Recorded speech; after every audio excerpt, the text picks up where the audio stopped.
पांडे, आप देख रहे हैं मेट्रो दिनांक टीवी न्यूज। आइए देखते हैं आज की खास खबर। भाजपा के वरिष्ठ नेता विनोद मिश्रा ने अपने जन्मदिन पर मुख्यमंत्री, उप मुख्यमंत्री का अभिवादन करते हुए किया स्वागत, शुभचिंतकों का माना आभार। मुंबई मलाड पूर्व में भाजपा मुंबई की बुलंद आवाज, कर्तव्यनिष्ठ, कर्मयोगी मुंबई मनपा भाजपा पक्ष के नेता विनोद मिश्रा के जन्मदिन के शुभ अवसर पर उनके शुभचिंतकों ने बड़े ही धूमधाम के साथ जन्मदिन मनाया। इस शुभ अवसर पर मुंबई महाराष्ट्र के कोने कोने से भाजपा के नेता, नगर सेवक, उद्योगपति, समाज सेवक, व्यापारी गण के अलावा वार्ड क्रमांक 43 के भाजपा के महिला, पुरुष, युवा कार्यकर्ताओं के उपस्थिति में उनका जन्मदिन बड़े ही धूमधाम के साथ मनाया गया।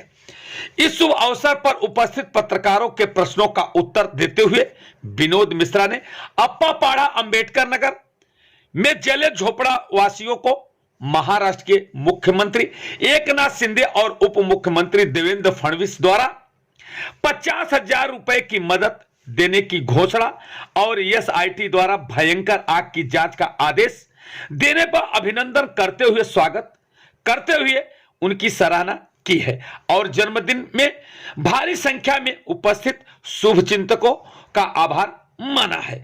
आइए हम देखते हैं मेट्रो दिनांक टीवी न्यूज पर भाजपा के वरिष्ठ नेता विनोद मिश्रा ने अपने जन्मदिन के शुभ अवसर पर क्या कुछ कहा। मिश्रा साहब, मेट्रो दिनांक परिवार की तरफ से और महाराष्ट्र माझा की तरफ से आपके जन्मदिन की बहुत बहुत बधाई। आज आपके जन्मदिन पर क्या कुछ कहना चाहेंगे साहब? आज के जन्मदिन के अवसर पर सभी आप सब लोग मेट्रो दिनांक और महाराष्ट्र माझा के साथ साथ सभी मेरे चाहने वाले, मानने वाले, प्यार करने वाले सबको मैं धन्यवाद देता हूँ। तो उन्होंने आज मेरे जन्मदिन को अप्रत्याशित, अभूतपूर्व और एक खास विशेष बनाया, उसके लिए मैं सबका अभिनंदन और आभार करता हूं। मिश्रा साहब, जैसा कि देखा भी जन्मदिन के ऊपर आपका विधानसभा का क्षेत्र बनाया गया था, तो क्या आपका इस समय विधानसभा के चुनाव की तैयारी का आप एक प्रकार से सिंबल तैयार किया गया, तो क्या उसका उसमें क्या आप महानगर पालिका को दिल में रखें? जो मानने वाले होते हैं, जो जानने वाले होते हैं, जो समर्थक होता है, उनका रूप भगवान का रूप होता है। उनकी जो इच्छा हो उस इच्छा में ही हम लोगों ने भगवान की इच्छा में शामिल हो जाना चाहिए। किसी ने अलग अलग रूप लाया, कोई केक लाया, कोई बुके लाया, कोई आशीर्वाद दिया, किसी ने आप देखे होंगे तो 100 रुपये दिया, किसी ने 500 रुपये दिया। वो उसका महत्व नहीं है, वो उन्होंने जो प्यार दिया, जो आशीर्वाद दिया, उसका महत्व है। और उनकी एक भावना व्यक्त करने का, एक आशीर्वाद देने का तरीका था, मैं उसको आशीर्वाद के रूप में। सर, आपने एक पत्र जारी किया था या निमंत्रण जारी किया था, उसमें ये खास तौर पे कहा था आप बुक मत लाइएगा, मुझे कोई सप्लीमेंट नहीं मत लाइए। उसके बावजूद भी जो हजारों की संख्या में लोग तरह तरह से गिफ्ट, तरह तरह से आपकी भावना करते हो, नाच गान डांस, इस तरह से ऐतिहासिक पूरे उत्तर पश्चिम जिला में एक ऐतिहासिक जन्मदिन मनाया गया। इसको किस रूप से आप देखते हैं साहब? इन लोगों का प्यार है, अब इसको मैं कैसे पूरा कर पाऊंगा? जब कोई सत्कार और सम्मान करता है तो एक जिम्मेदारी बढ़ती है, एक अकाउंटेबिलिटी और एक रिस्पॉन्सिबिलिटी। इसको मैं मानता हूँ कि मेरी जिम्मेदारी और लोगों के प्रति बढ़ी है और जवाबदारी बढ़ी है। और मैंने अपील किया था कि कुरार के अंदर एक भीषण अग्निकांड हुआ था जिसमें हजारों लोग बेघर हुए, उनके घर जल के राख हो गए। मेरी अपील थी कि लोग आपका उपस्थिति और आपका आशीर्वाद ही मेरे लिए उपहार है, और बुके और पुष्पहार नहीं लाए। लेकिन फिर वही जैसा लोगों की इच्छा, लोगों ने आए और उसको मैंने सहर्ष से स्वीकार। मिश्रा साहब, जिस तरह से अप्पापाड़ा में एक भयंकर आग का कांड हुआ था जिसमें कई हजार लोग घर से बेघर हुए थे, एक बच्चे की मौत हो गई थी, ऐसी स्थिति में सरकार बहुत शून्य थी, मगर आज एकाएक महाराष्ट्र के मुख्यमंत्री ने सभी लोगों को 50,000 रुपया का आर्थिक मदद देने के साथ साथ एसआईटी का गठन करते हुए उसके सीआईडी और एसआईटी का गठन करते हुए जांच का भी आदेश देता, इस पर किस नजरिया से आप देखते हैं और क्या कुछ कहना चाहते हैं सर?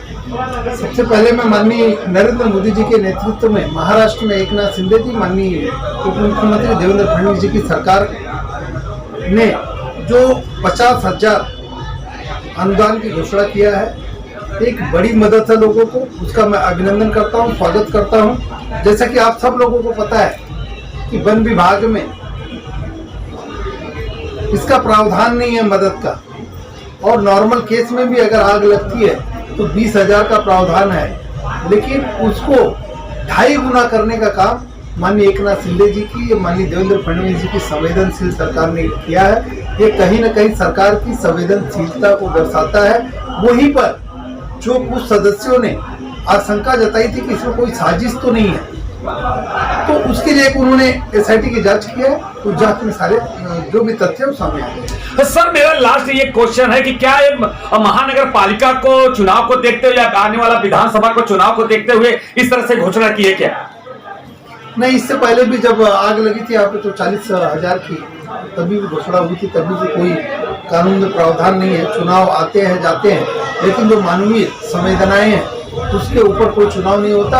आप देखेंगे हम सब लोग माननीय मोदी जी के नेतृत्व में काम करते हैं। मोदी जी जीतने के बाद अगर सबसे पहले उन्होंने लाल किले से बात किया तो महिलाओं के लिए बात किया, महिलाओं के लिए शौचालय के लिए बात किया, महिलाओं के लिए जो चूल्हे पे खाना बनाती है उनके लिए गैस की बात किया, और इंश्योरेंस के लिए बात किया, लोगों के आवास की बात किया, और एक्सीडेंटल इंश्योरेंस की बात किया। प्रधानमंत्री आयुष्मान भारत 5 लाख तक लोगों को इलाज मुफ्त में किसी भी हॉस्पिटल में करा सकते हैं। तो कंप्लीट एक मानव को जो लगता है वो पूरा देने का काम प्रधानमंत्री किए। तो चुनाव आते रहेगा जाते रहेगा, लेकिन एक संवेदनशील नेता के नेतृत्व में काम करते हुए महाराष्ट्र की सरकार भी एक संवेदनशील। मिश्रा साहब मेरा एक लास्ट सवाल ये है कि लोकसभा के सदस्यता राहुल गांधी की रद्द की गई, जिसमें सजा की प्रावधान किया गया। इस पे कांग्रेस के पार्टी बहुत नंगा नाच कर रही है, इस पे किस तरह से आप देखते हैं, इसको इस पर क्या कुछ कहना चाहते हैं?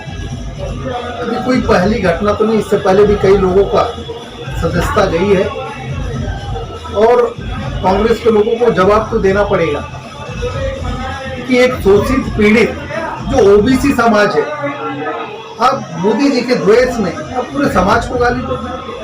अब जो दलित समाज है, जो ओबीसी समाज है, उसको गाली देने का, उसको अपमानित करने का काम किया है। तो ये राहुल गांधी जी और कांग्रेस के लोगों को समझ लेना चाहिए कि एक परिवार का शासन नहीं है, तानाशाही नहीं है, राजेशाही नहीं है। लोकतंत्र लोकशाही में जो कोई भी गलत करेगा उसको न्यायालय सजा देगी। भारतीय जनता पार्टी ने सजा नहीं दिया, उन्होंने पूरी जाति को गाली दिया, और 2018 में केस रजिस्टर हुई थी, और माननीय न्यायालय ने दिया है। न्यायालय उस समय माननीय नेहरू जी की सरकार ने जो 1951 में जो जनप्रतिनिधि एक्ट, रिप्रेजेंटेटिव एक्ट 8(3) सेक्शन 8 और 3 के अंतर्गत सीधा प्रावधान दिया हुआ है कि जिस दिन अगर किसी को 2 साल की सजा हो जाएगी तो उसकी सदस्यता रद्द हो जाएगी।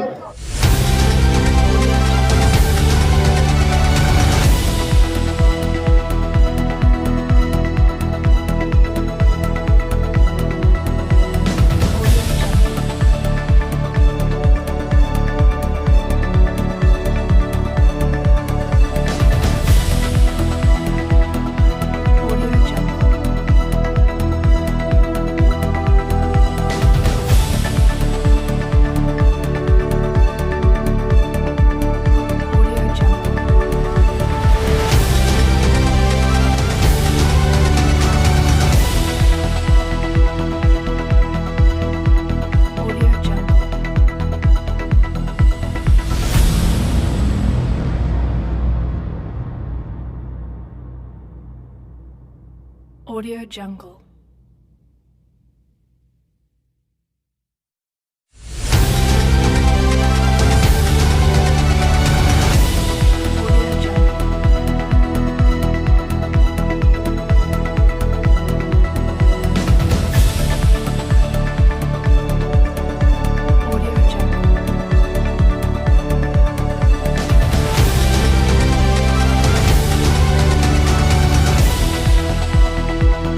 Audio